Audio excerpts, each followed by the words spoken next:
ആകാശവാണി വാർത്തകൾ വായിക്കുന്നത് ഗോപൻ.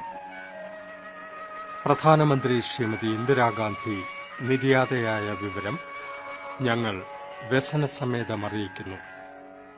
നമ്പർ 1 സഫ്ദർജംഗ് റോഡിലെ തന്റെ ഔദ്യോഗിക വസതിയിൽ സ്വന്തം അംഗരക്ഷകരിലൊരാളുടെ വെടിയേൽക്കുകയായിരുന്നു.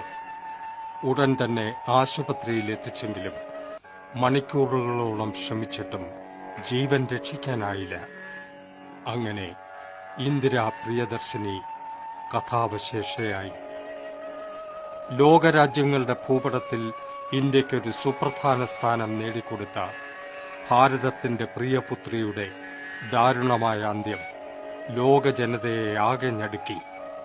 ലോക നേതാക്കൾ ഭാരതത്തിന്റെ ഈ തീരാനഷ്ടത്തിൽ അഗാധമായ ദുഃഖവും ഞടുക്കവും പ്രകടിപ്പിച്ചു.